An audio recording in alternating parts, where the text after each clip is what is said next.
Pode falar, Guilherme, você já está no ar. Olá, gente, tudo bem? Boa noite.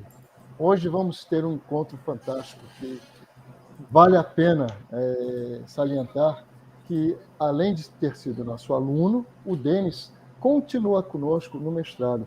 Uma pessoa que tem ajudado muito em alguns momentos a brilhantar todo o nosso trabalho dentro da academia. Sempre que possível, o Denis tem sido convidado para alguma palestra, alguma coisa dentro da área de marketing ou da sua expertise.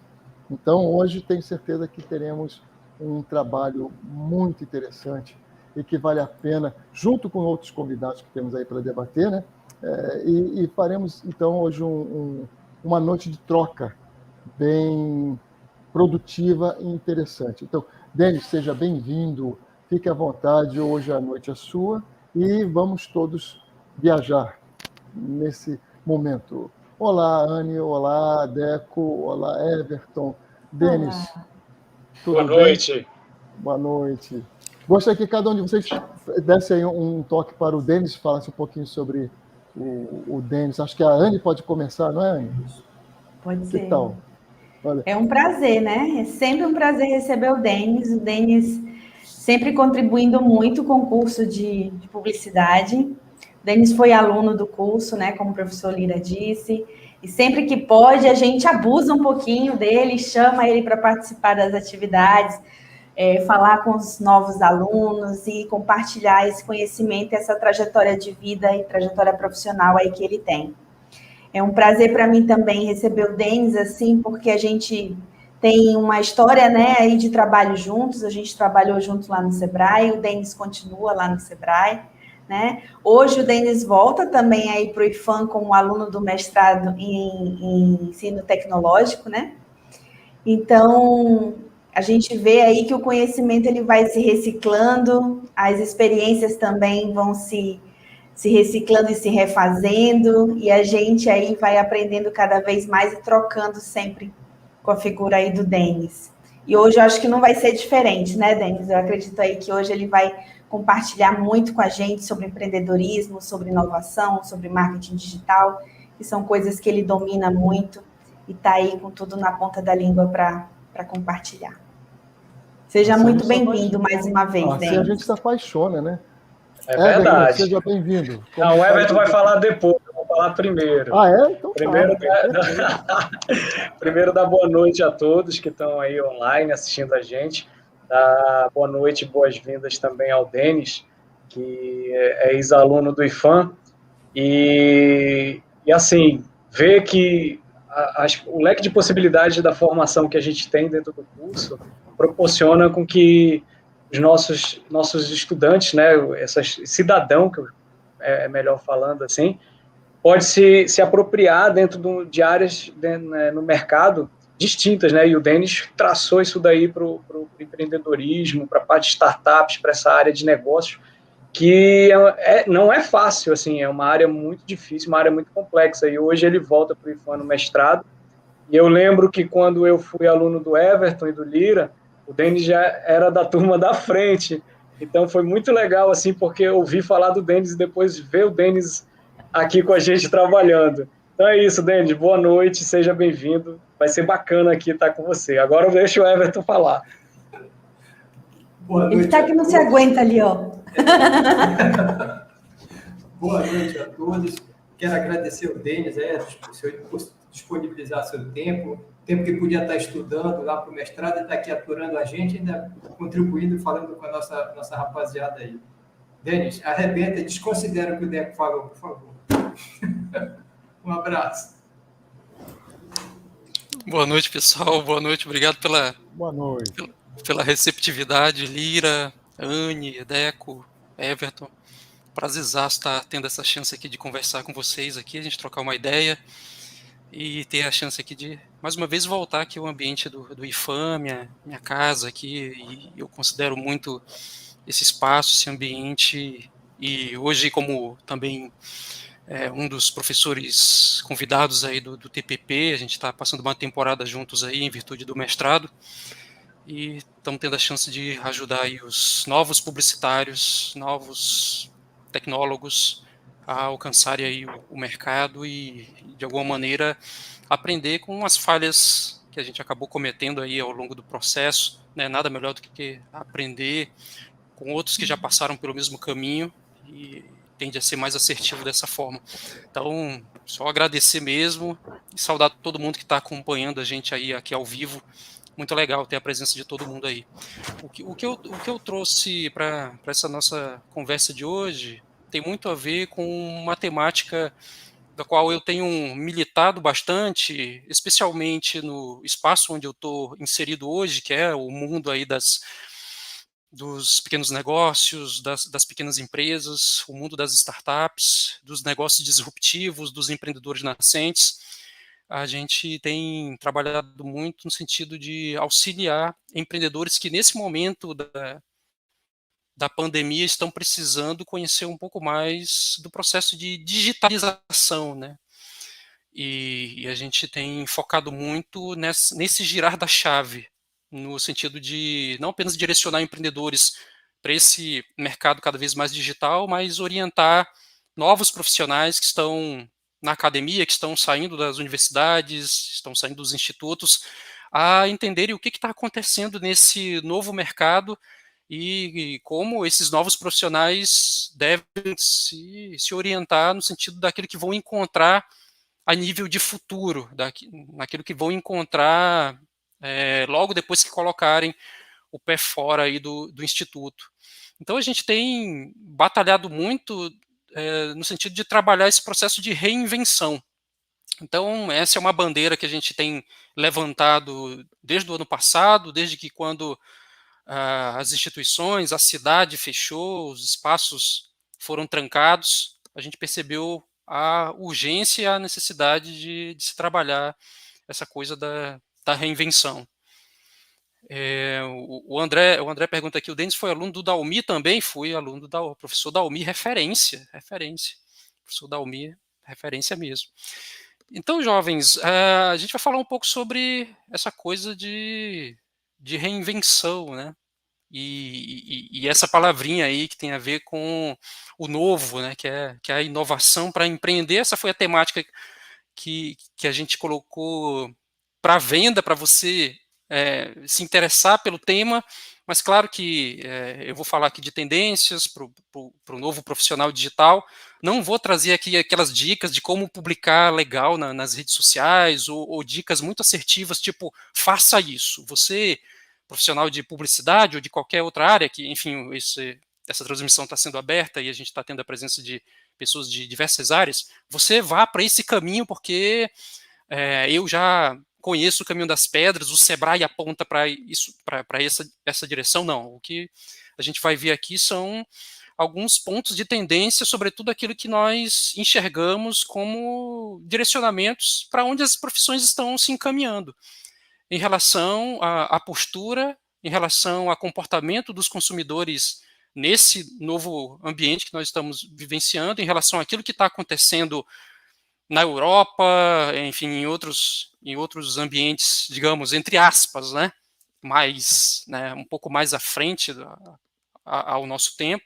Enfim, a gente vai falar sobre inovação para empreender e tendências e pontos que você, como profissional, precisa estar ligado se a tua ideia é enveredar ainda para um caminho de ser funcionário de alguma instituição, ser funcionário de alguma universidade, prestar algum concurso, ou ser funcionário com um crachazinho em que de manhã vai se direcionar para o espaço físico e bateu 5 horas, tem planejado retornar para casa, né? Independente da circunstância que você está pensando em direcionar a tua carreira, você vai acabar se deparando com alguns desses pontos que a gente vai estar falando agora pela noite.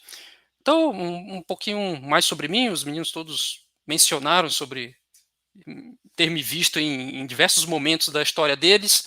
Eu estou com 39 anos, tá? Então, assim, eu já estou chegando ali numa idade já, né, de idoso, enfim, né?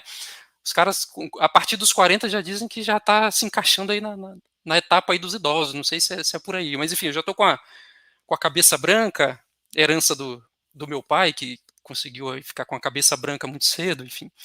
Mas, ao longo dessa trajetória, eu tenho atuado bastante na linha do marketing. Hoje, como professor da pós-graduação em administração pela FGV, a gente tem meditado muito sobre como é que a gente pode ter boas práticas no marketing e como a gente consegue trazer para uma realidade de um comportamento de consumidores cada vez mais antenados e cada vez mais exigentes com aquilo que as empresas oferecem, como é que a gente pode trabalhar o marketing sobre um viés cada vez mais ético, né? Então, é nisso que eu tenho enveredado no viés do marketing.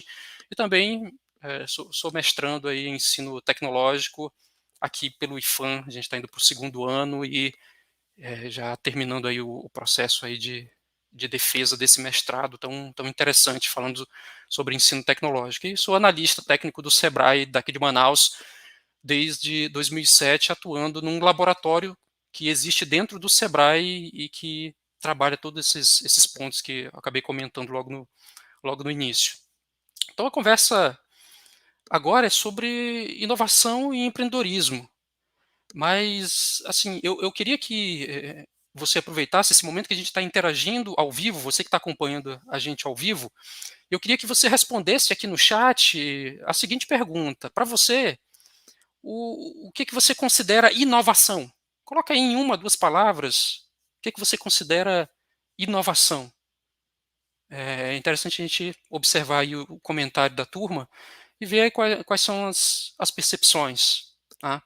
É claro que quando a gente está falando em inovação, quase sempre as definições acabam apontando para as palavras que giram em torno aí de mudanças, de experimentação, de fazer diferente, né? Eu não sei o que a turma está escrevendo aqui, deixa eu dar uma olhada se já tem algum tipo de comentário. Não, o pessoal ainda está comentando. Mas o que a gente entende como inovação está muito atrelado à nossa possibilidade de pensar em futuro. Então, inovação tem um viés aí atrelado ao futuro. Tá? E quando a gente está falando em inovação e empreendedorismo, a gente entende que é necessário a gente fazer uma espécie de um exercício para tentar trabalhar um pouco a ideia do futurismo. Né? Então, há quem diga que não tem nada mais interessante do que pensar em inovação do que colocar uma espécie de olhar para aquilo que vem do futuro. E se a gente fala do futuro, não tem também nada melhor do que experimentar ir até o futuro. Né? Então, eu não sei se você já visualizou esse equipamento. Ele é um equipamento que viaja no tempo. Então, se a gente fala do futuro, de fato, eu não consigo deixar de lembrar desse equipamento que é um carro presente em um filme que acredito que você que nasceu aí depois dos anos 80 vai lembrar muito bem, pilotado ali pelo Dr. Brown, Martin McFly, o filme De Volta para o Futuro, que é uma trilogia fantástica e do qual eu sou apaixonado demais. Esse aqui, jovens, esse aqui é um carro chamado DeLorean, que ele foi todo adaptado aqui para essa clássica série aí de Steven Spielberg. Né? Então, acredito que boa parte de quem está acompanhando aqui a gente, de repente, já pode ter visto. Né? Então, falando um pouco mais sobre essa criação, esse DeLorean, esse Time Machine, é um dispositivo que ele foi idealizado para ser energizado com plutônio, e ele tem um dispositivo que ele converte o lixo doméstico em energia elétrica. E ele tem ali algumas habilidades para fazer voar esse carro. Em um dos filmes da trilogia, esse carro ele voa através de propulsores que estão nas rodas. Porque, sabe, o futuro, se a gente pensar em futuro, ele vai vir sempre do próprio futuro. Ele vem da imaginação que a gente tem sobre o que pode acontecer. E o futuro ele não acontece com a gente transformando o passado no presente. Não. Ele vai acontecer pelo encantamento da nossa imaginação sobre o que a gente entende do próprio futuro como como essa imagem mostra, né? Então não tem nenhuma forma da gente desenhar um cenário dos futuros formandos em produção publicitária, desenhar um cenário para o que vai acontecer daqui a alguns anos, sem nós colocarmos o pé lá nesse futuro, porque a gente está falando de reinvenção, a gente está falando em inovação, a gente está falando de um processo de criação que une imaginação e transformação, e isso nas faculdades, isso nas escolas, isso nas nossas vidas é muito difícil de fazer. E por que é difícil de fazer? Porque a inovação nas nossas carreiras, nos nossos negócios, elas são processos, são resultados, são produtos, são serviços que vêm de tentativas de mudar as coisas. Isso envolve muito o que a gente chama aí de geração de ideias, envolve a necessidade de melhorar procedimentos, melhorar práticas, melhorar produtos, serviços, e a combinação dessas coisas todas, ela acontece num nível individual, vai acontecer num nível de time, e vai acontecer num nível de organização, ou muitas vezes na combinação dessas coisas todas, né? E só vai fazer sentido isso tudo se esse nosso passo de inovação trouxer benefício para quem está na ponta. Essa nossa tentativa de reinventar um modelo, de apresentar conteúdos para você que está assistindo, essa tentativa do IFAM, do TPP, da tecnologia de produção publicitária, de todos esses grandes mestres, doutores que estão por aqui, só vai fazer sentido se lá na ponta a gente tiver a possibilidade de fazer despertar realmente algo diferente dentro daqueles que estão acompanhando a gente, né? Que são exatamente os usuários finais, que vão sofrer algum tipo de impacto. Eu falo usuários finais, mas não me leve a mal, eu não estou considerando aqui, eu não estou chamando aluno de cliente, eu não estou chamando aqui o Instituto Federal de uma empresa de business, não, eu estou falando do usuário final, como assim no nosso dia a dia a gente considera todos aqueles que fazem uso de algum tipo de serviço que está sendo oferecido, e o que a gente está oferecendo aqui é algum tipo de conteúdo para você utilizar ou não, né? Então, inovação, por definição, só vai acontecer do outro lado, na ponta, né? Então, quando a gente olha para o mundo, a gente olha o tempo e a gente observa algumas ondas de inovação, e essa é a história. Tem inovação no mundo desde que o homem é homem, mas se a gente observar e fazer um recorte a partir dos anos 1700, com o processo de mecanização, o processo de desenvolvimento mais amplo de ferrovias, seguida da eletricidade, da eletrônica, da aviação, dos softwares em rede, para um sistema de rede que a gente vê hoje, que possibilitou, graças a essa evolução toda, essas ondas todas, possibilitou o reuso de equipamentos espaciais para fins de turismo, como no caso desse da SpaceX.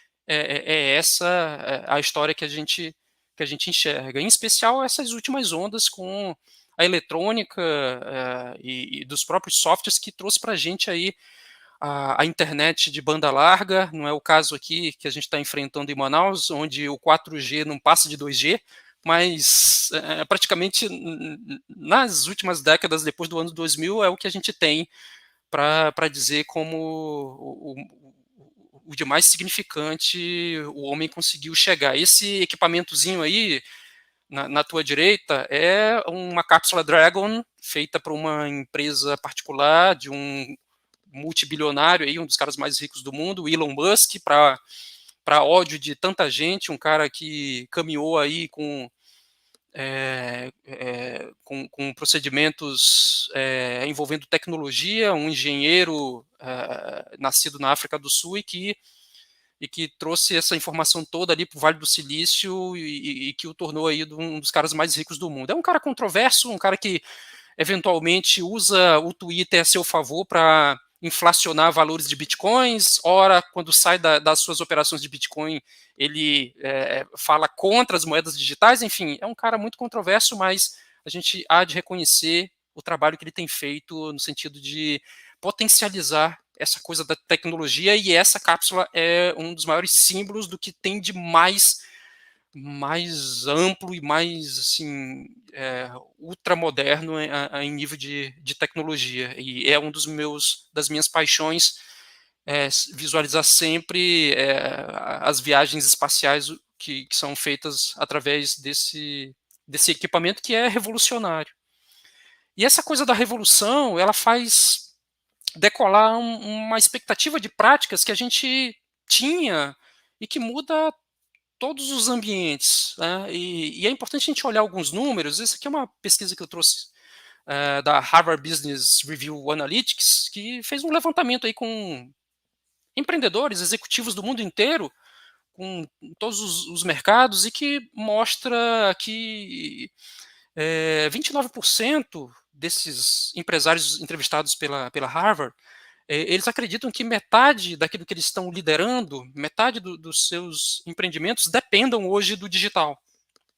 39% eles se consideram moderadamente digitais e acreditam que 1/4 dos seus serviços depende do digital, e 32% eles não se consideram muito digitais, mas também se intitulam dependentes do processo de digitalização e que vai acabar os alcançando de alguma maneira. Então, o que está acontecendo aqui? Apenas números iniciais para a gente compreender o seguinte. A gente está vivenciando um processo de transição para o digital, que é a combinação de coisas básicas, que eu elenquei aqui, pelo menos 3 pontos importantes que a gente precisa ter aí como atenção para os próximos passos que a gente venha a fazer, né? O primeiro é que agora os empreendimentos, as iniciativas, elas estão caminhando para modelos de negócio de muito fácil percepção, de baixo custo de transação e com alto potencial de retorno. Um segundo ponto que a gente enxerga aí é que as empresas que já têm essa percepção que as redes de contato têm um alto valor estão saindo na frente. Tá? E um terceiro ponto é que nós temos a possibilidade de usar tecnologias sofisticadas de uma maneira simples, né, e que facilitam a nossa experiência de uso. É claro que isso tudo não seria nada se não tivesse inserido nesse processo todo de alavancar da história humana, da gente chegar nesse ápice da digitalização, da tecnologia, se não tivesse inserido aí políticas públicas decentes, né, se não tivesse inserido aí todo um histórico de líderes, né, e isso eu considero líderes que estão acima de todos nós, né, líderes governamentais sérios, gente que tem a possibilidade de liderar movimentos que coloquem os países numa condição de vanguarda. A gente não seria nada e a gente não chegaria nesse nível que nós estamos hoje se a gente não tivesse inserido dentro desse processo padrões, educação, cultura, e de alguma maneira, se a gente não tivesse incentivado a tolerância às mudanças, né? E é isso que a gente precisa ter, uma certa tolerância, eu já estou confundido aqui, né? A gente precisa tolerar as mudanças, a gente precisa deixar fazer, a gente precisa deixar errar para tentar errando e aprender com os erros dentro dos nossos ambientes, dentro dos nossos negócios, dentro das nossas carreiras. Tá? E isso é muito difícil de fazer, como eu falei, porque como todos nós sabemos, o digital ele chega nesse nosso novo contexto de uma maneira imposta, e essa reinvenção para o digital, para a transformação, de fato exige aí uma predisposição para mudar, né? Porque basicamente todos nós aqui, Lira, Anne, Deco, professor Everton, enfim, todo mundo que está acompanhando a gente aqui, nós podemos até dizer que nós concordamos, que nós podemos mudar para melhor, né? Só que essa mudança para melhor, ela pode acontecer, e eu concordo com ela, desde que ela não me afete no meu dia a dia, sabe?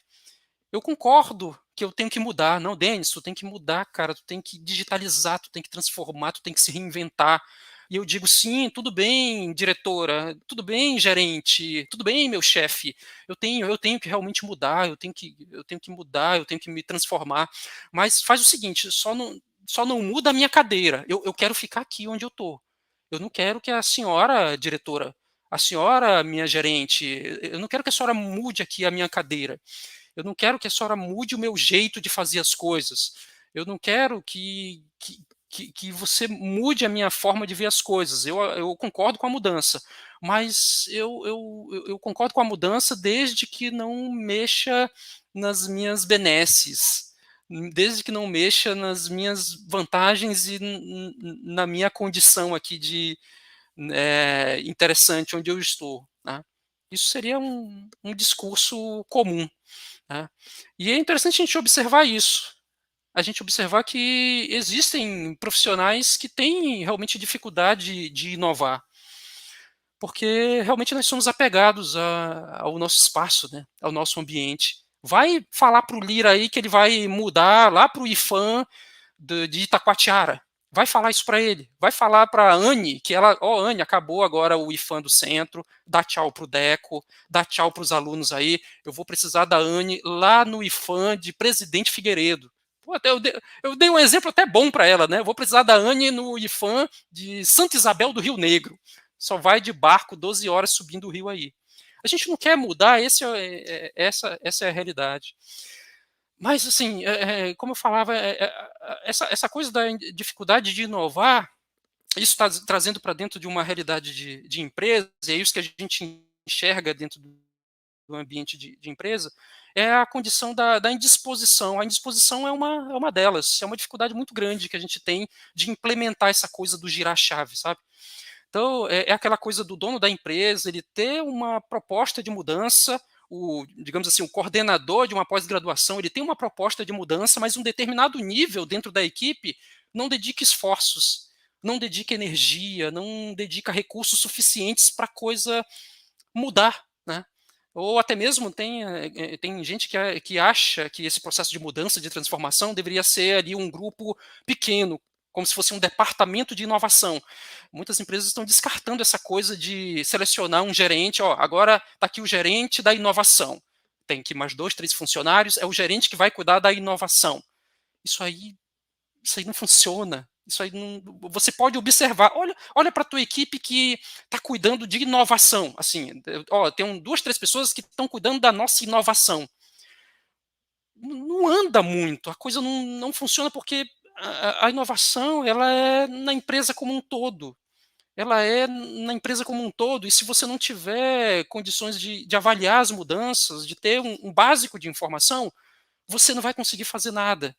E se, acima de tudo, você não contiver os sabotadores, você não vai fazer nada também. Então, em todo lugar, em toda empresa, em toda faculdade, aqui no IFAM, não duvido que não tenha, em todo lugar tem sabotador. Né? Gente que está aí para dizer que essa coisa de live no YouTube não vai pegar, não vai ser legal, não vai ter audiência, ninguém vai ver, né? que vai dar tudo errado, enfim, né? E o interessante a gente observar alguns exemplos de pessoas que estão tentando mudar o formato de inovar, sabe?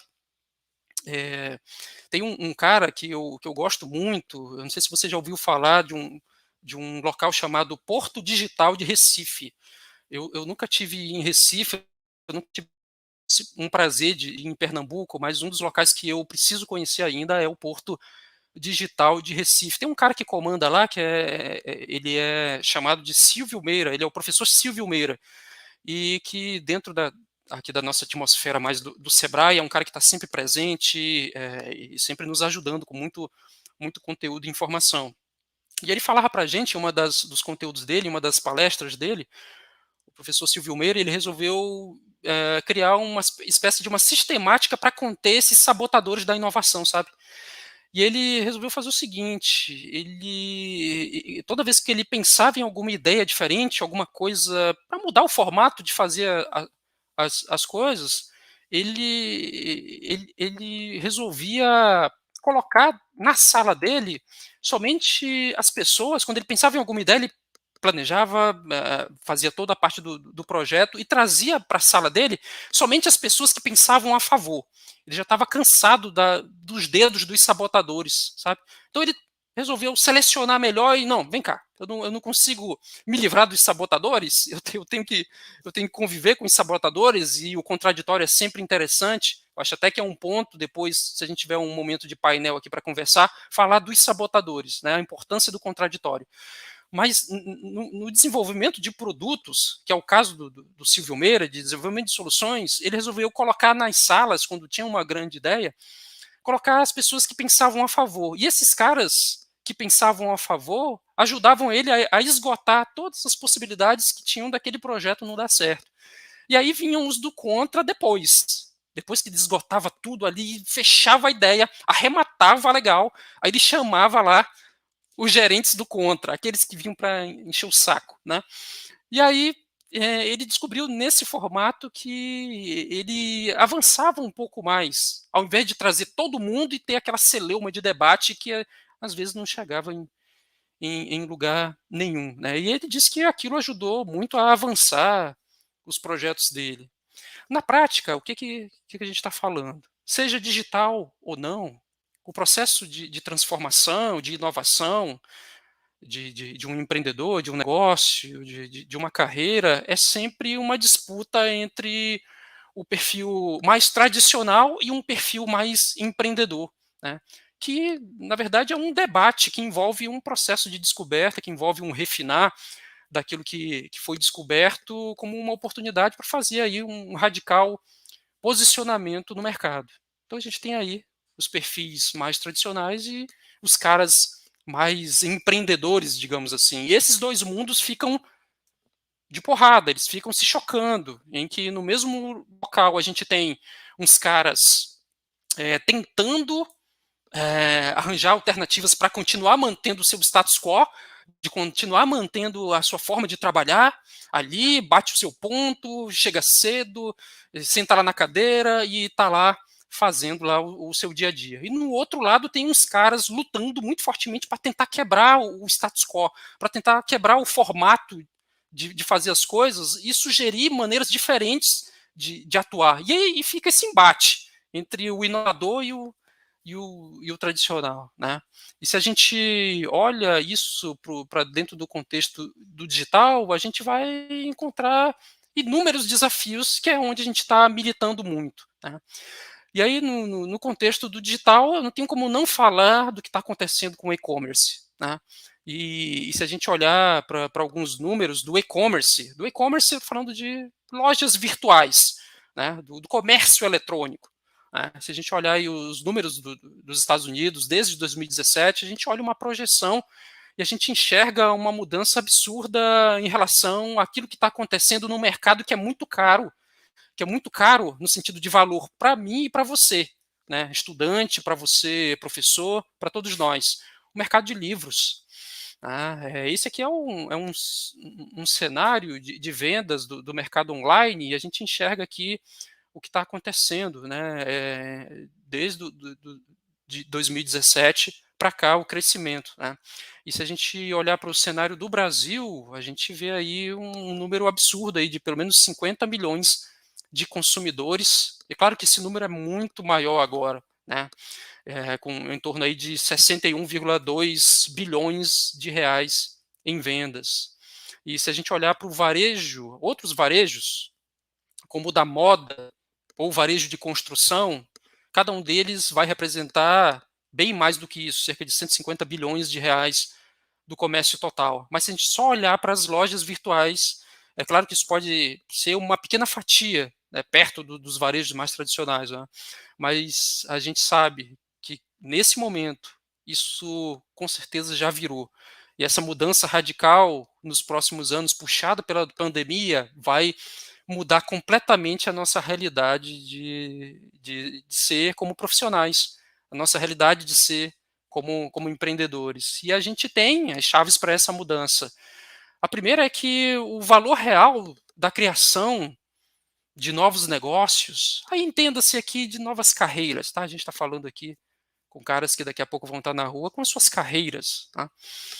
O valor real é empreender e entregar novas experiências. E isso é feito por uma combinação de dispositivos, de canais, uma combinação de serviços, de produtos situados no tempo. no tempo. Então não é mais aquela coisa de eu entrego o serviço aqui, beleza, valeu, tchau. Não. Existe agora um conjunto muito grande de fatores que a gente tem que articular e coordenar no tempo, de uma forma que a gente não consegue fazer isso sozinhos.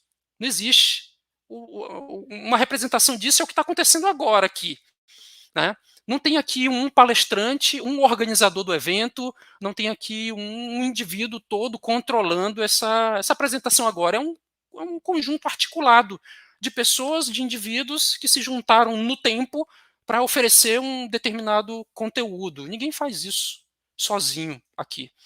E isso é um mega problema, sabe, para a gente entender, porque esse mundo cada vez mais interligado, ele só vai funcionar se a gente realmente trabalhar essa reinvenção em rede.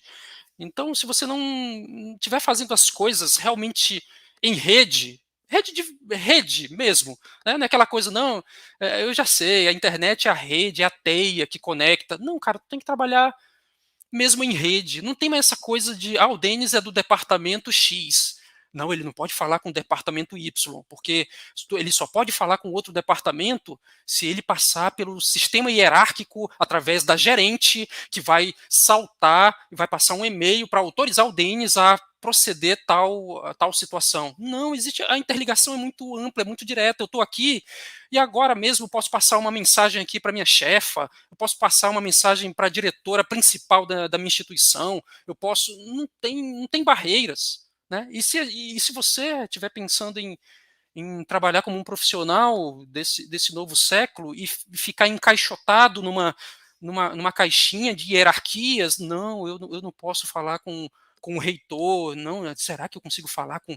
Cara, não tem essa, a gente tem que trabalhar, a gente tem que trabalhar em rede. E uma das coisas que a gente tem visto ao longo dessa conexão toda com o Sebrae, em especial com o laboratório do Sebrae, é que a gente descobriu uma verdade muito, muito interessante, sabe? Isso funciona dentro de uma realidade de microempresa. Tá? A realidade de que talvez 99% das pessoas que te interessam, elas provavelmente não trabalham do teu lado. Olha a doideira. Né? Você, de repente, pode estar trabalhando... Aí eu estou falando assim, não é aquele trabalho que, lógico, você tem seus colegas de trabalho, enfim, tal, mas para ter os projetos pessoais, aqueles teus projetos de inovação, dizem que o nosso levantamento, talvez 99% dessas pessoas, elas, para esse teu projeto de inovação, não estejam necessariamente do teu lado. Elas possivelmente possam estar em algumas dessas tuas conexões em rede. E é necessário você saber identificar isso para fazê-las trabalhar para aquilo que você tem como projeto. Né?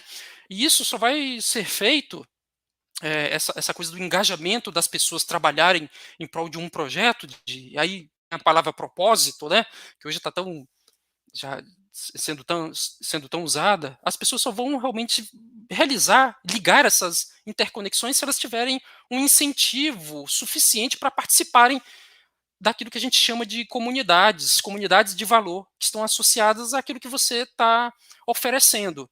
A gente só está tendo esse público aqui acompanhando essa nossa conversa porque viram algum tipo de valor em relação àquilo que seria oferecido de material, de conteúdo. E é isso que a gente chama de experiência do consumidor.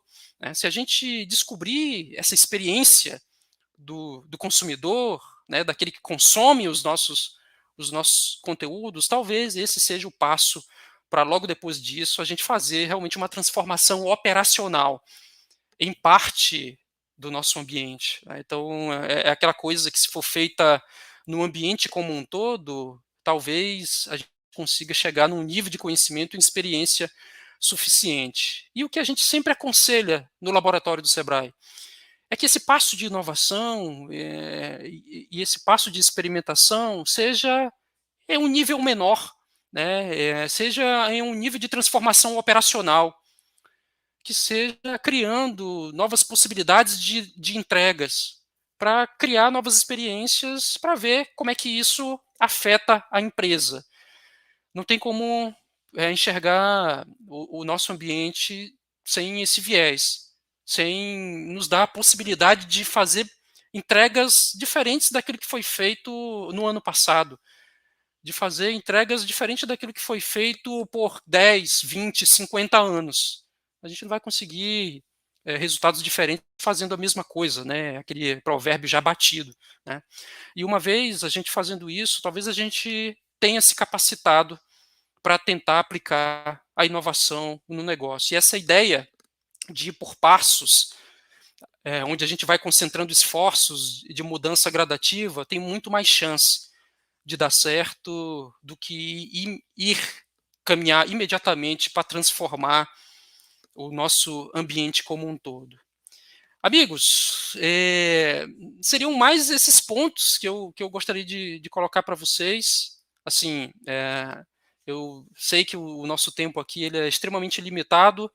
Eu tenho pelo menos aqui alguns pontos a mais para comentar, mas eu considero, para esse nosso painel aqui de debates, eu acho que a gente pode interromper por aqui, no sentido de que são apenas insights para que a turma que está acompanhando a gente possa, de alguma maneira, ser inspirada a tomar novas atitudes e se transformar. Se tem gente aqui que lidera algum espaço, lidera equipes, lidera empresas, que sejam motivados a se deixar experimentar, se deixar testar, né? E tentar, testando e errando, chegar num novo momento, num novo ambiente. É isso que eu espero, é isso que eu evangelizo, assim, falando num evangelismo mais empreendedor, é isso que eu incentivo as pessoas que me procuram todos os dias no laboratório do Sebrae. É isso, meus amigos. Opa! Ei, Denis, eu estou aqui, eu estou ansioso para te perguntar, mas eu vou usar daquela famosa Ladies First, né? E eu sei que a Anne também está. Olha a carinha dela, eu sei que ela também quer te perguntar muita coisa. Então eu vou pedir que comece com a Anne, depois o Everton, e depois eu gostaria muito de trocar algumas ideias sobre cunho bem acadêmico com a tua fala, tá legal? Então, Anne, por favor. Denis, que bacana. Eu acho que esse tema é um tema necessário, né? Que a gente precisa falar disso, precisa falar sobre isso. A gente precisa abrir a nossa mente para essas coisas, né? E entender que o que funcionou ontem, hoje já talvez não funcione mais, né? E que coisas talvez que funcionavam muito bem antes, talvez em algum momento irão voltar de uma forma repaginada, com um novo layout, com uma nova proposta, com algumas adaptações, e eu acho que isso é muito bacana. E aí, pensando nisso, você falou muito da transformação, dessa era da transformação, e dessas mudanças em escalas exponenciais, né? Mesmo assim, eu ainda vejo, e aí quero ver o seu ponto de vista sobre isso, né? Porque eu vejo, assim, pessoas e até mesmo alunos, e eu falo até mesmo alunos porque a gente é uma geração muito jovem. Nós temos alunos dentro do curso mesmo de publicidade que são, inclusive, menores de idade ainda, né? Mas na faixa etária ali de 18 até 30 e poucos anos, a gente tem aí essa mescla de alunos. Mas mesmo assim, ainda sendo muito jovens, eu vejo que muitos ou têm uma resistência muito grande ao digital, inclusive a essa nova forma de aprender, né?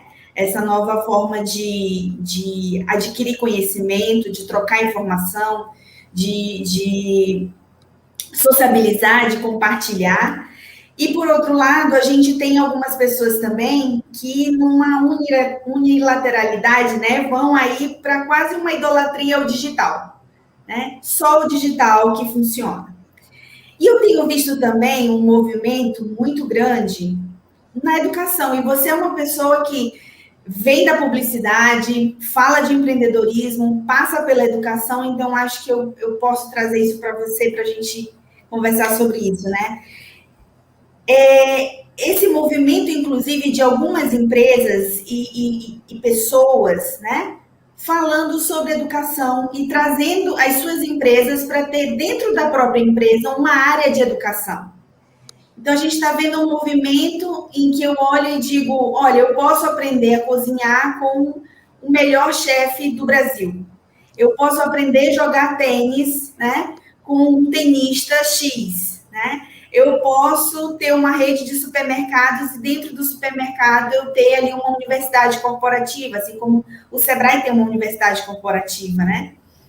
Então, eu fico tentando entender isso e, ao mesmo tempo, tentando entender por que ainda existem pessoas que resistem, né? E ainda tem pessoas que quase idolatram o digital, entendendo que a gente está aí nesse meio e que a gente faz parte disso, né? E que talvez, inclusive, os nossos alunos, em algum momento, vão ter clientes que vão ter nichos de educação dentro, por exemplo, do setor de gastronomia ou dentro do setor de esportes, enfim, de nichos muito diferentes, né? Isso é verdade, concordo contigo.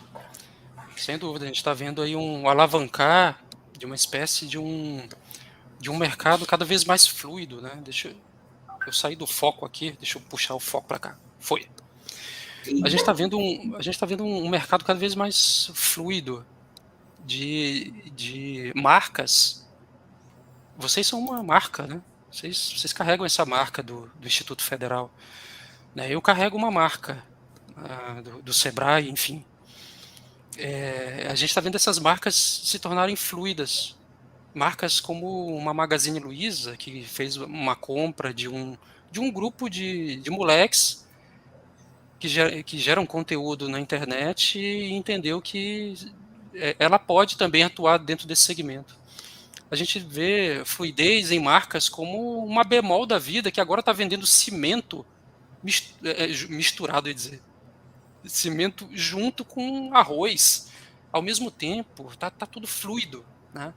E é interessante a gente observar essa fluidez no sentido de que essas conexões setoriais, elas vão chegar numa proporção que daqui a pouco a gente não sabe o que vai acontecer, mas o que você fala sobre essa coisa de daqui a pouco os clientes vão ser atendidos por esses nossos queridos alunos, por essas pessoas que estão acompanhando a gente, é fato.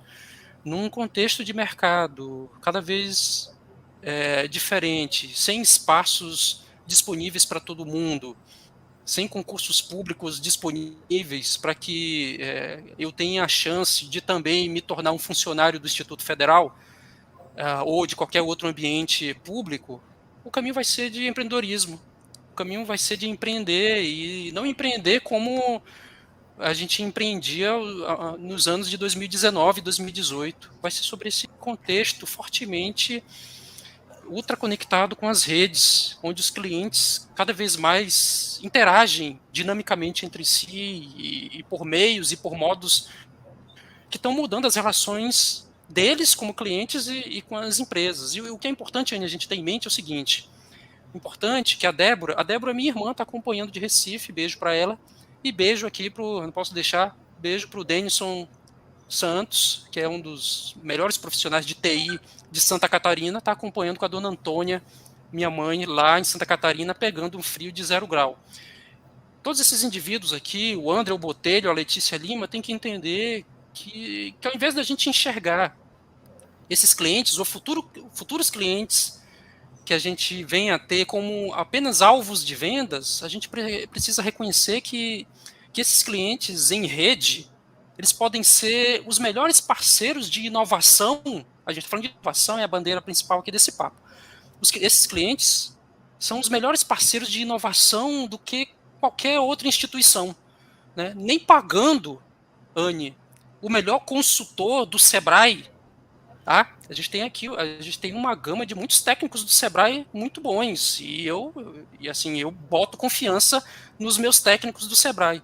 Mas assim, nem pagando os melhores técnicos que a gente tem aqui no Sebrae Amazonas, você vai conseguir um nível de inovação melhor do que um engajamento de um bom cliente, sabe? O cliente que eu digo são esses caras que nos acompanham nos nossos conteúdos. O Lira tem, a Anne tem, o Everton tem, alunos dedicados, alunos que contribuem, né? Alunos que funcionam melhor do que um coach, do que um consultor pago. Né? E eu tenho os meus alunos que, assim, não tem consultor que pague aquilo que eles falam para mim, aquilo que eles comentam, a forma como eles contribuem. Esse é o processo de de rede que a gente entende agora para esse novo momento, e é para isso que a gente tem que direcionar os nossos esforços, entender que as estrelinhas do Google Maps, as estrelinhas do Google My Business, as estrelinhas ali de avaliação têm um peso gigante no nosso processo de decisão. As estrelinhas, num programa de pós-graduação, que vai de 1 a 5, se não me engano, né, tem um peso no processo de decisão desses caras que estão aqui assistindo essa live, por exemplo. Então, isso tudo tem peso. Mais do que um Lattes, que hoje está fora do ar, não sei se voltou, né? Mais do que um Lattes, que inclusive tem muitos desesperados aí que passaram a vida toda preenchendo a vida toda lá no Lattes e hoje não sabe mais quais são as suas referências. Mais do que o Lattes, esses novos clientes em rede são as tuas referências e eles que vão te apontar os processos de inovações mais adiante. Então a gente precisa estar atento a isso. Né? Anne, eu queria. Existem perguntas, né, que você colocou, mas antes disso, posso passar para o Everton? Fique à vontade. Everton, sua contribuição aí, por favor. Muito obrigado pelas palavras aí. E você falou um ponto que eu acho importante, né? Eu acho que muita gente é a favor da mudança, desde que a mudança não chegue até mim, né? Desde que não tenha que mudar a minha cadeira, o meu lugar, onde eu estou, né? Desde que continue isso. Né? E eu até coloquei lá uma frase do Belchior, né? É você que ama o passado e que não vê que o novo sempre vem, porque a única coisa imutável é a mudança. Tudo muda todo dia, e a gente ainda fica se apegando, não quero que mude, né?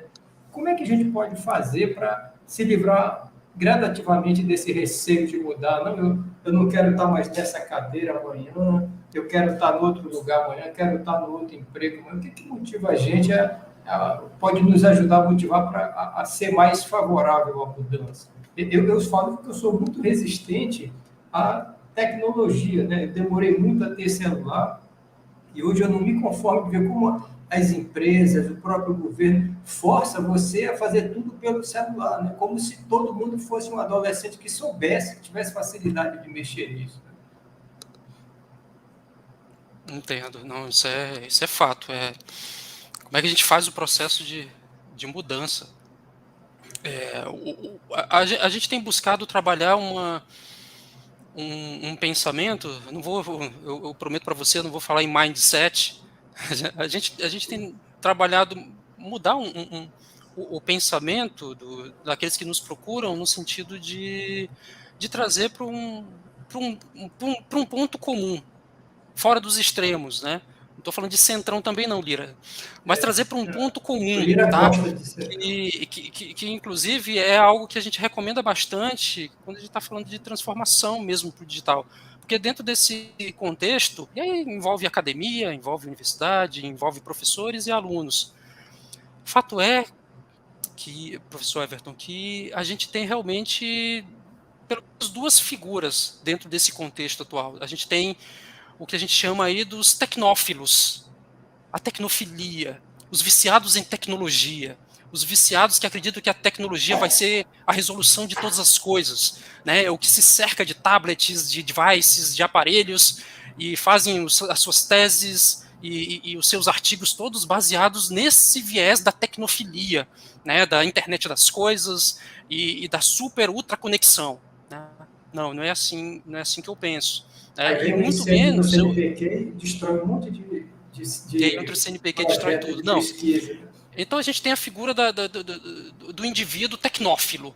E a gente tem a figura do indivíduo na outra ponta, que é o tecnófobo, a tecnofobia.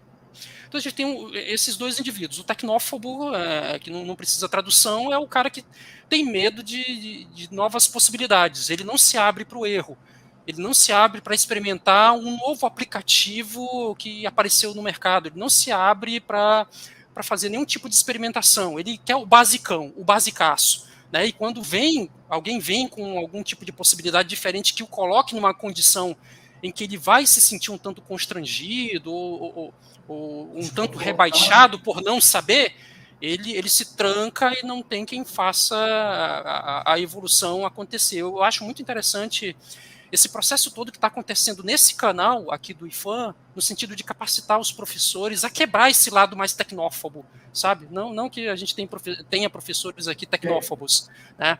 Mas é necessário quebrar isso e trazer para uma espécie de uma centralidade, Lira. Tem aí uma centralidade, nem tecnófilo, nem tecnófobo, mas uma centralidade de pensamento no sentido de entender que, opa, aqui eu preciso usar um pouco de StreamYard para fazer umas transmissões um pouco com melhor qualidade. Eu tenho medo desse nome, eu tenho medo dos jargões em inglês, eu tenho medo de experimentar novos aplicativos. Cara, eu tenho que quebrar isso, eu tenho que quebrar essa tecnofobia. Ou, de repente, eu sou viciado em soluções digitais e só elas vão resolver a situação. Não, tem que quebrar um pouco isso e entender que aquela professorinha dos 60 anos, lá da escolinha do IFAM rural, ela também pode estar inserida num contexto que consiga me trazer inovação no jeito dela de tratar com as coisas, né? Entender que o nosso professor recém-chegado, com todo o gás, com toda a fibra, tecnófilo, ele tem a sua contribuição, mas ele não é nada se não tiver ali aquele professor mais raiz, um pouco mais antigo na casa, e que venha trazer a experiência e venha trazer a sobriedade necessária para que juntos possam apontar para um caminho de inovação, né? E eu acho muito bonito vocês, funcionários do IFAM, né? Eu tenho aqui, o meu orientador chegou aqui na transmissão, o Vitor Brengartner, né, que é um cara novo, tem 33, 34 anos, se não me engano, um cara novo, é meu orientador no mestrado e que consegue compreender essa questão de disparidade de idades e consegue levar com uma cabeça bacana aí um nível de orientação que é muito saudável, muito tranquilo, entendendo que não é só a tecnologia e a ausência dela. Existe uma centralidade necessária para a gente chegar num caminho comum. Eu entendo assim, Everton, não tem a fórmula pronta, né? Como é que a gente perde o medo de perder a cadeira? Bicho, assim, é tentar se posicionar como um profissional nessa centralidade. E aí, se você for remetido para um outro ambiente, você vai estar pronto para encarar os desafios, seja onde for, né? Sem fobia, nem filia, né? Filia. É isso. Pois bem. Denis, eu vou, então, passar para outro momento meu questionamento, porque temos boas perguntas, né? Anne, você quer fazer as perguntas? Posso fazer uma, aí depois o senhor faz outra, e depois o bate-bola. faz outra. Isso. Olha, a Nina Frota disse assim, boa noite, cheguei agora, então não sei se você já falou a respeito, mas gostaria de saber como você vê a questão atual da pandemia em relação à plataforma digital, especificamente ao e-commerce. Você falou um pouco sobre o e-commerce, né? Mas acho que podia. Eu posso até engatar aqui uma pergunta que eu coloquei aqui para fazer para você. É que, assim, com o aumento do e-commerce, será que a publicidade ela também vem com uma nova demanda ou ela precisa se readaptar, se reestruturar a partir daquilo que você já trouxe para a gente? Sim, com certeza. O profissional de publicidade ele vai estar lidando com um ambiente completamente diferente do que a gente lidava ali nos anos 2003, 2005, que foi o período em que eu me formei, né? Onde a gente tinha uma prevalência muito do contexto com referências como Washington Oliveto, né, a Benetton, né?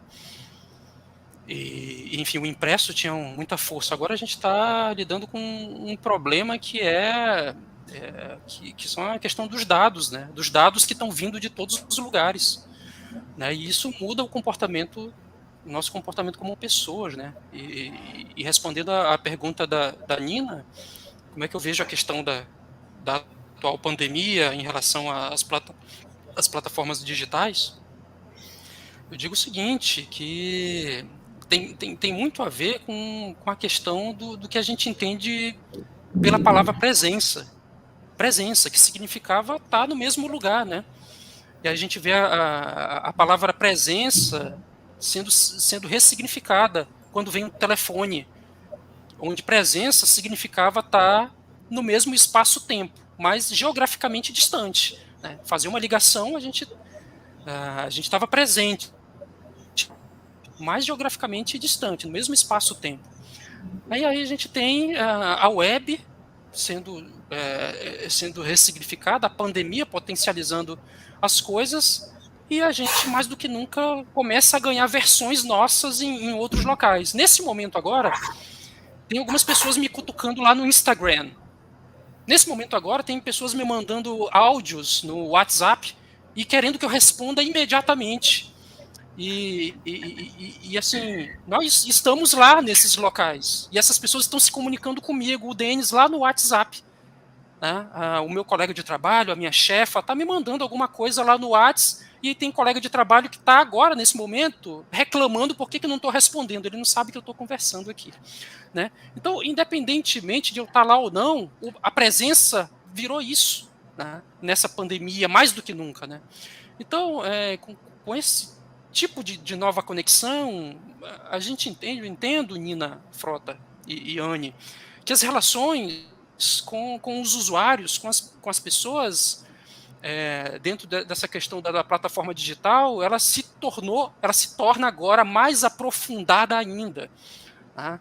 E com tudo literalmente conectado. Ou seja, para a gente girar essa chave para as plataformas digitais, a gente tem que realmente transformar a nossa forma de fazer as estratégias, pensando nessas pessoas mais conectadas. Vocês acertam muito. Aí, volta e meia, eu falo direcionado para vocês aqui desse painel. Vocês acertam muito quando fazem essa aula, porque é uma aula aqui, né? É um bate-papo que seria lá dentro do nosso mini auditório 2, lá na 7 de setembro, na rua aqui, né? Vocês acertam muito quando abrem isso. Quando vocês acertam muito quando tornam isso público. Para Débora, lá em Igaraçu de Recife, a minha irmã, participar dessa aula. Faz uns, sei lá, acho que uns 10 anos que a gente não se vê presencialmente. Mas isso não significa que a gente não esteja no mesmo espaço-tempo. Né? Então, o que acontece? A gente tem aí um problema de brainware.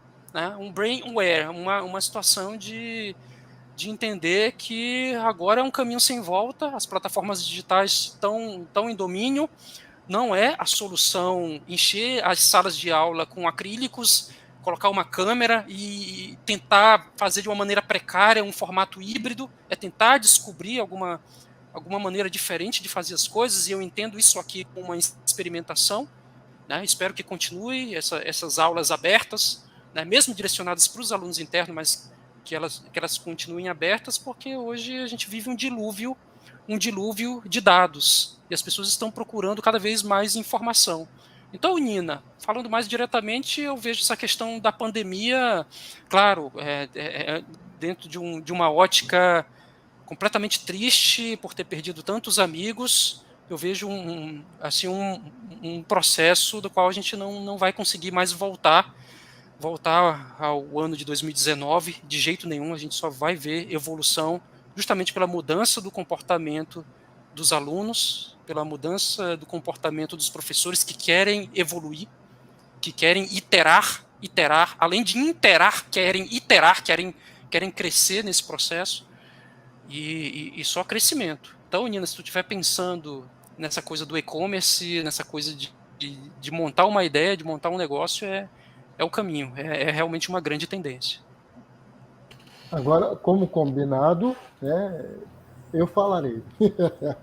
A WGN, Alejandro, as marcas estão percebendo que não dá para separar, e ao mesmo tempo a importância de se posicionar. Uma mega combinação, né? O que você acha? Então, pedindo a tua parceria aí para a ideia dele, para essa percepção. Sem dúvida, sem dúvida. Eu acho que... cara, não vai ter nenhuma outra alternativa além dessas que a gente está conversando aqui, né? Claro que isso aqui é tudo um processo de construção, né, Lira?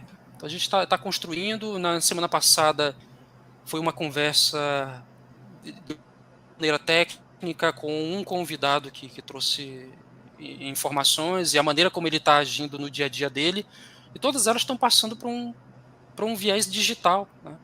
Para um viés de digitalização, onde daqui a pouquinho esses livros que estão atrás de ti né, esses poucos livros, porque eu imagino que você está mais ali no Kindle, né, eles já não vão fazer muito sentido para os caras que estão acompanhando a gente, né? Então, essa iteração, essa evolução vai alcançar a gente de uma tal maneira que essa coisa de não me tirar da cadeira não vai acontecer, porque ela vai simplesmente desaparecer, né? Então, não tem jeito, cara. Eu posso ainda... Tem mais umazinha aqui, que olha só, Manda. é o Naldo Business, olha só já, né? Sebrae Lab já está atendendo no presencial?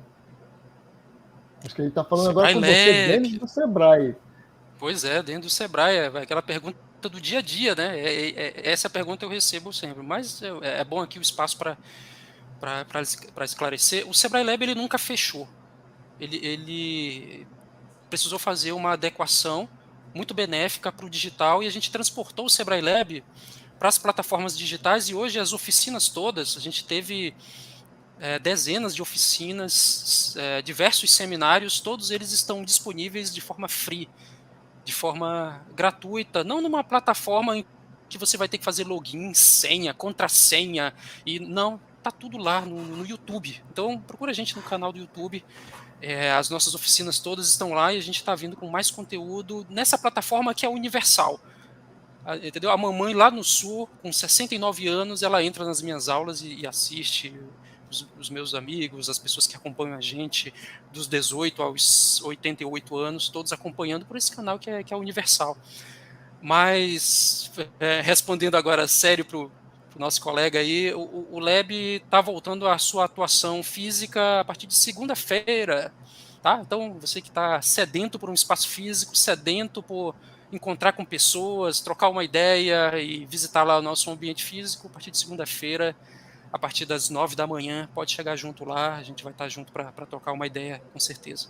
Beleza? Depois eu coloco aqui no link mais informações do Lab e tal, quem quiser acompanhar. A Anne pode se inspirar em ler a próxima? Posso? Olha aí. O Alejandro perguntou, nessa pandemia, tivemos acesso a informações que já existiam em algum lugar. O que vamos fazer com essas novas informações? A gente teve acesso, de fato, a informações que já existiam, né? É o que eu chamo aí de... Assim, hoje a gente tem acesso a uma espécie de uma enxurrada de dados não estruturados, né? Então, a gente tem informação de todo lugar. Informação que chegam por uma inscrição que um aluno faz num evento nosso. A gente tem informação que os nossos próprios colegas nos dão todos os dias, né? Mas acho que agora o desafio, Alejandro, é pegar essa enxurrada de dados não estruturados, né, que acabam sendo gerados sem nenhum tipo de planejamento e, de alguma maneira, alimentar novas práticas, né? A gente chama de ferramentas analíticas, de novas práticas sobre o que fazer com essas informações. Uma delas é aquela informação básica e que, se não fosse um Facebook nos lembrar, a gente não lembraria, né? O que a gente faz com a data de aniversário do nosso colega de trabalho? Por que a gente não se adianta e faz uma coisa bacana, tendo uma informação tão básica como a data de aniversário do meu colega de faculdade, do meu cliente, enfim, do meu funcionário? Vou só ser lembrado pelo Facebook no dia que vai acontecer o evento? É um exemplo de dado e que a gente não faz nada, coisa nenhuma. Então, é preciso saber, de fato, alimentar, né, uma espécie de um fluxo de dados e ver o que eu tenho de informação e o que eu vou fazer com ela.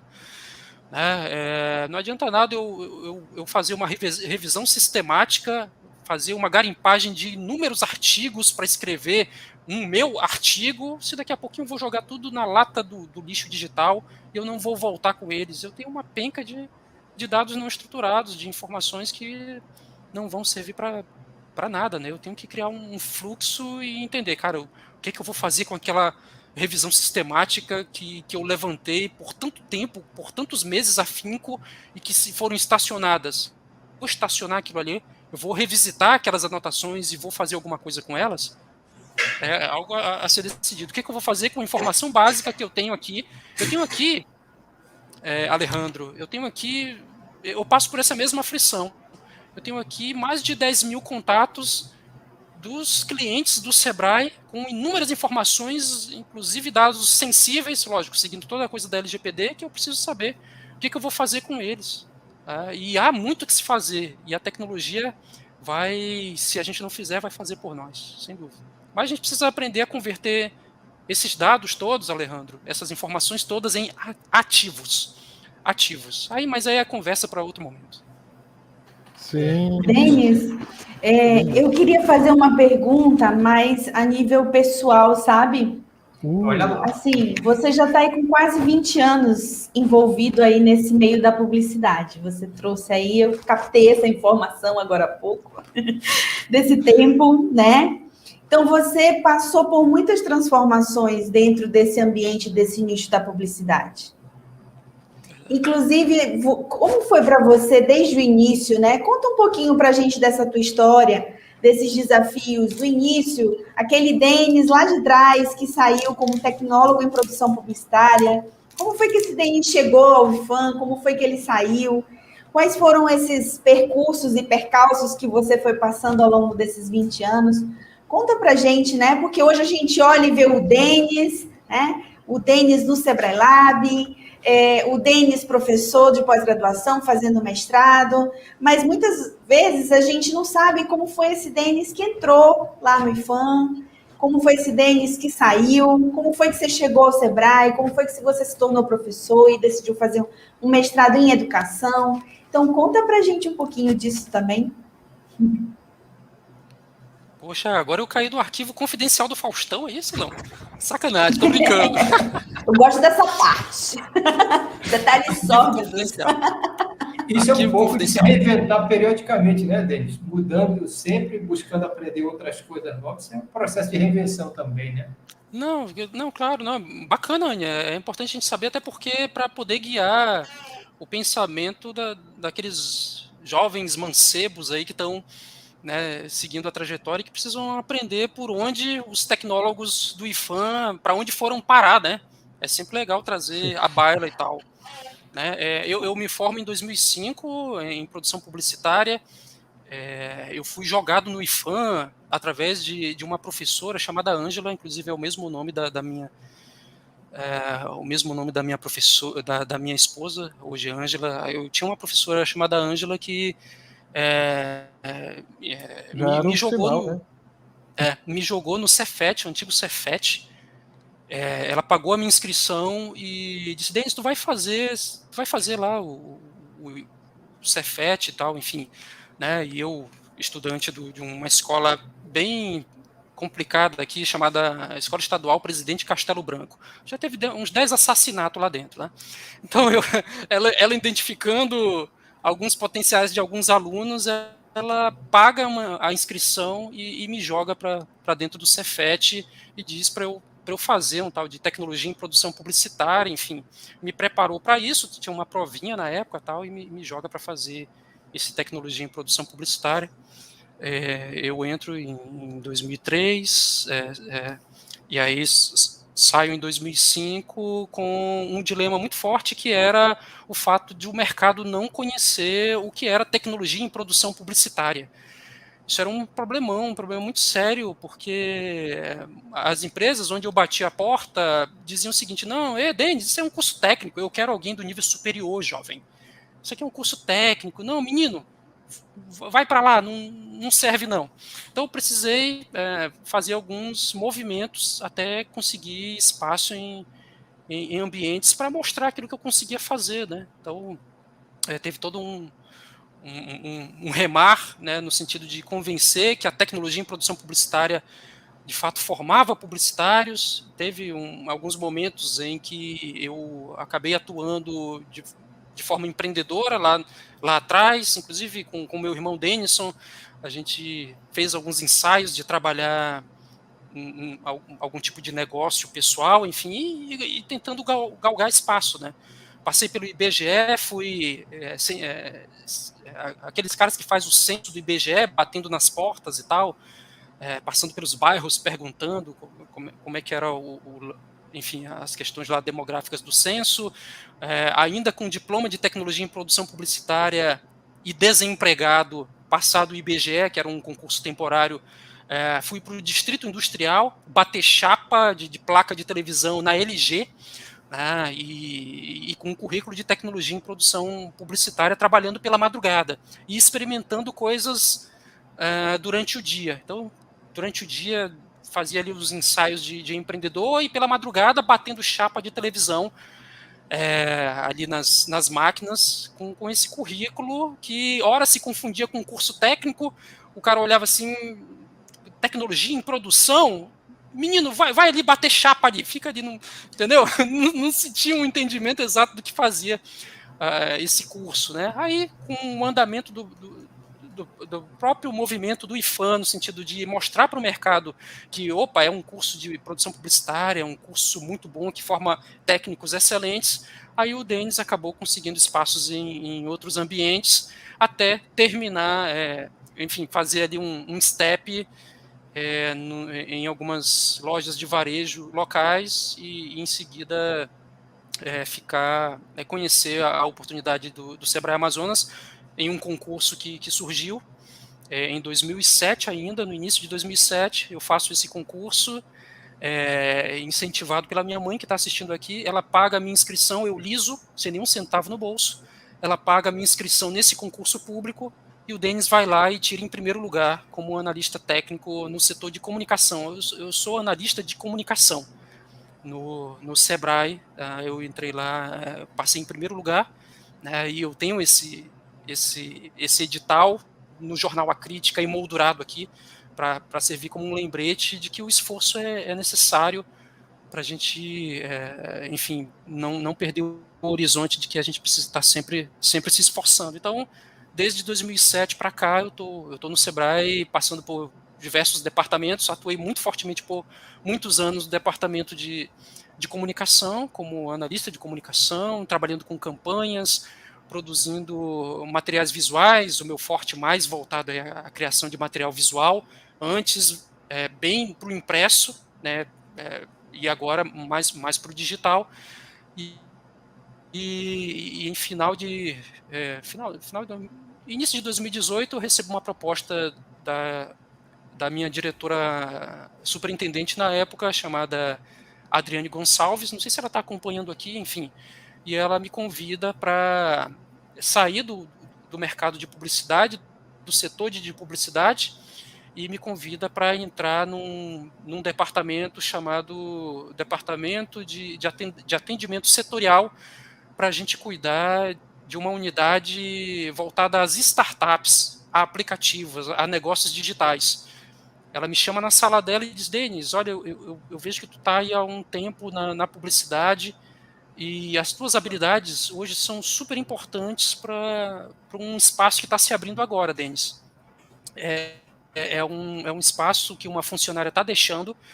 Era uma funcionária que deixou a unidade, recebeu uma proposta diferente no mercado, e ela comandava essa pasta das startups, dos negócios digitais. E eu era o Denis enfurnado no CorelDRAW, né? Antes era ali 2018, CorelDRAW e Photoshop, ali era o Denis do Photoshop. Sim, dentro do Sebrae, muito conhecido como o Denis, a agência ambulante. Lá vai o Denis. Pensou em alguma coisa, tá de agência, ele é a agência ambulante. Então era o Denis do banner. Sai um banner, lá vem o Denis. Sai um panfleto, um cartaz, era o Denis, né? E isso estava muito consolidado, era a minha cadeira, Everton, estabelecida dentro da empresa, dentro do Sebrae. Né? Era a minha cadeira estabelecida, eu não queria mudança, tal. Eu estou muito tranquilo aqui, eu domino tudo, as ferramentas. Pode mandar, eu faço com o olho fechado, mão nas costas e tal. E aí a diretora Adriane, diz: Denis, eu estou com uma missão nova para ti, e assim, para cuidar de startups, negócios digitais, eu quero que tu oriente universitários, gente que está saindo das faculdades e que precisam vir para o digital. E eu gosto da tua linguagem, do teu jeito de tratar as coisas, e eu quero saber o seguinte, tu topa? E aí eu não sei, eu caí na besteira de dizer: não, diretor, tá, eu topo. Sabe aquela coisa de não discordar da chefia? Não, sim, senhora diretora, pois não, eu estou aqui para atender as suas necessidades. E aí foi, e aconteceu em 2018, eu entro no departamento de startups, da unidade que cuidava da pasta de startups, totalmente verde, sem saber muito sobre gerenciamento de projetos, mas com muita vontade de querer fazer coisas diferentes, e lá eu consegui utilizar muito os meus conhecimentos adquiridos aqui nas aulas do Lira, nas aulas do Everton, aqui na tecnologia em produção publicitária, me ajudou, me alavancou. Eu percebi naquele momento, em 2018, que os maiores conhecimentos, os mais urgentes, eram exatamente esses conhecimentos que eu obtive. Não era muito de gestão importante, não era muito administração, não era muito PMI, enfim, essas coisas todas de project. Não era conhecimento para fazer impulsionar uma carteira que estava sendo, assim, eu vou dizer, abandonada. Era uma carteira que ia ficar uma lacuna e não tinha uma pessoa para acompanhar aquela lacuna. Então eu entro em 2018 nesse espaço, lidando diretamente com universitários, eu largo os meus computadores, o meu iMac, a gente tinha com muita luta, acabado de comprar um super iMac, que sempre foi o meu desejo de consumo, sabe? Um super iMac de 32 polegadas, aí a diretora vem, Lira, e diz, Denis, larga o iMac, larga esses devices, cara, eu tenho uma outra coisa para ti. E aí ela me joga nessa pasta. E aí o que acontece? Passado 5 meses depois, aparece uma oportunidade para quem estava naquela pasta, uma oportunidade vinda para quem cuidava de startups. O Sebrae visualizou quem é que está cuidando de startups aí, de aplicativos. Né? E eu vou ser aqui um pouco babaca de contar para você o que aconteceu, mas que para mim foi um sonho realizado, que foi a possibilidade de ir para a Alemanha. Então, passado alguns meses, depois que eu entrei na pasta, ali no departamento, surge essa oportunidade para quem estava ali, né, para conhecer um dos maiores eventos de tecnologia do mundo, que é o CeBIT na Alemanha, e ter a possibilidade de conversar com os caras da Microsoft face to face. Não eram eventos para você ficar lá quilômetros de distância. Não, falar diretamente com o Brad Smith, falar com os caras que fazem acontecer. E eu me vi atravessando o Oceano Atlântico completamente em êxtase. E eu cheguei lá, eu lembro de dizer para as pessoas que estavam me acompanhando, a superintendente Lamice e outros amigos, que eu estava realizando um sonho de atravessar o oceano e estava vivendo um filme, né? Para quem já teve a belíssima experiência de conhecer a Europa, você olha as coisas e, caramba, bicho, eu estou num filme.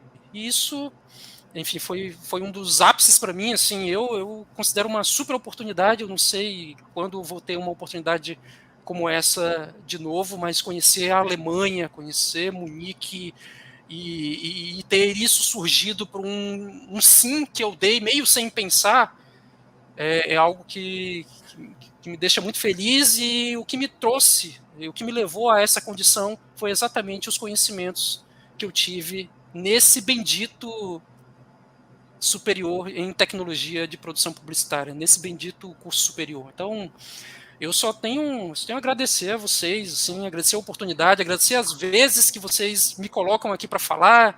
Enfim, é só gratidão a vocês todos, Lira, Everton, Anne, Karine. Sou muito feliz por ter conhecido vocês. Estamos aqui representando os seus professores, porque tem uma galera, né?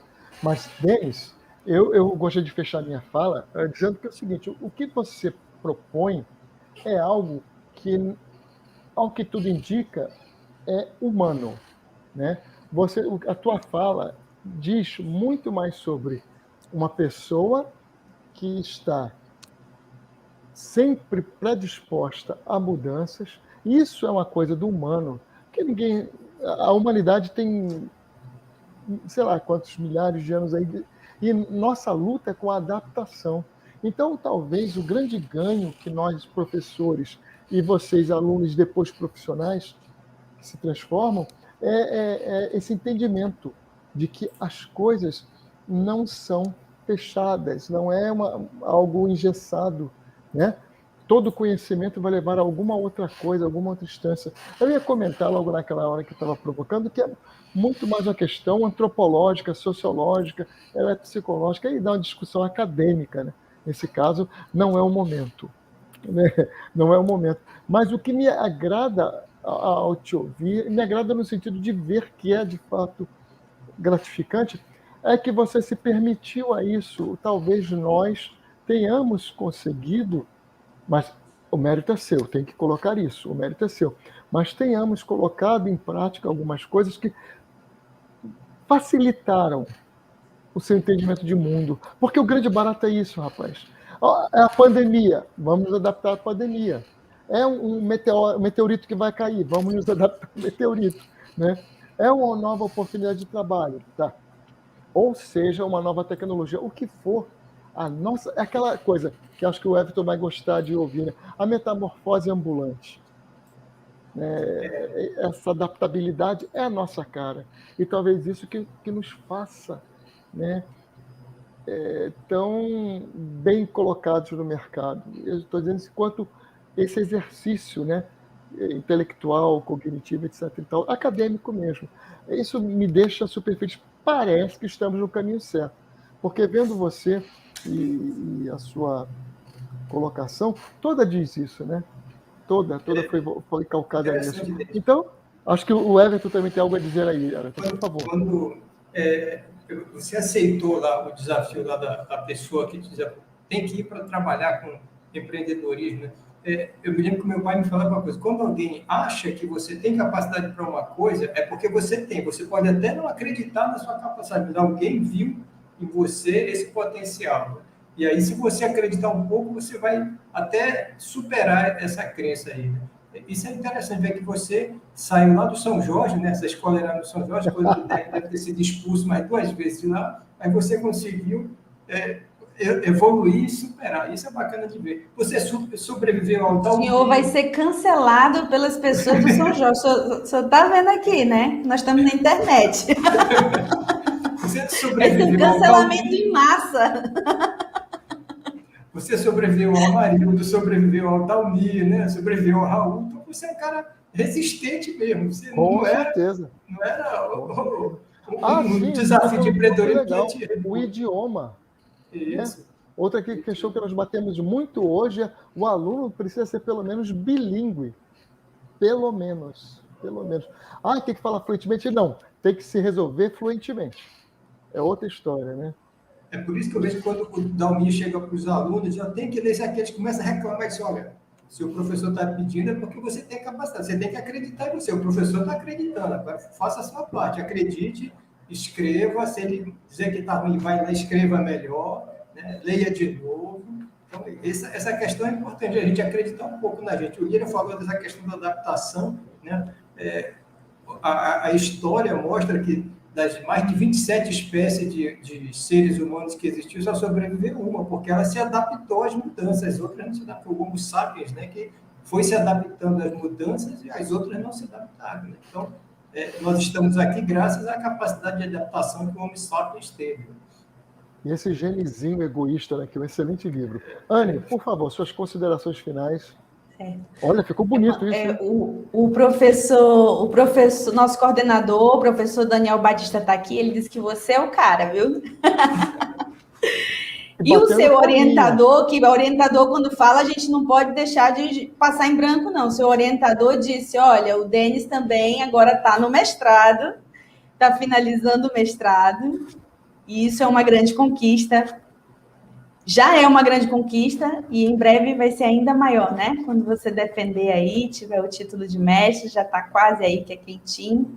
Então, o orientador falou, a gente traz. Denis, muito obrigada, em nome aí do IFAM, do curso de Tecnologia em Produção Publicitária, do professor Daniel, nosso coordenador, e aí eu não fui sua professora, porque eu sou jovem, mas em nome de todos os seus professores aí, agradeço, em nome dos alunos do curso, agradeço a sua presença, mais uma vez, né, porque você está sempre aqui com a gente, sempre acolhendo aí nossas solicitações inesperadas. Muito obrigada por compartilhar aí sua história de vida, sua trajetória, sua carreira, e muito obrigada por você estar sempre aí disponível, né, para compartilhar com a gente. Inclusive, agora, compartilhando também essa sua experiência no mestrado, né, fazendo junto com a gente aí o estágio, isso tem fortalecido muito as relações aí entre o curso de publicidade e também o mestrado profissional em educação. Denis, Um abração. Você, o Muito Deco, obrigado. O Deco que é Muito seu obrigado, lá Denis. também Valeu do São Jorge, né? Isso. Deco do São Jorge. Vocês vão ser também cancelados, eu estou avisando, hein? Não, eu estou falando legal. O Deco O povo do São Jorge, olha, de onde o Deco veio, sinceramente. Denis, você Muito pode obrigada, fazer Denis. finais? Obrigado, tá? Olha só, agradecer, obrigado, Anne, Lira, Everton, pelo espaço, pela oportunidade. A ideia foi a gente falar um pouco de inovação para empreender, expectativas de carreira. A Anne emendou aí um momento aí de confidências e me fez contar aqui um pouco aqui de uma trajetória em nível relâmpago. Só agradecer realmente a todos os esforços aí que vocês estão tendo no sentido de levar esse conteúdo mais para frente. É super louvável isso e eu estou sempre à disposição para auxiliar todo mundo que precisar me procurar. Se você quiser informações a mais sobre o que eu tenho feito, me segue no Instagram, @DenisCruz, Denis com Y, @DenisCruz, ou então segue a gente lá no Instagram, @SebraeLabAM, SebraeLabAM, aí a gente tem todas as informações. Não posso terminar sem antes mandar um beijo aqui para Ângela Fernandes, que tá minha esposa e que me ajuda tanto. Te amo demais. Beijo para todo mundo, gente. Beijão. Tchau, gente. Uma boa noite. Tudo de bom, filho. Obrigado por estar aqui conosco. Tchau. Gente, tudo de bom para todos. Tchau.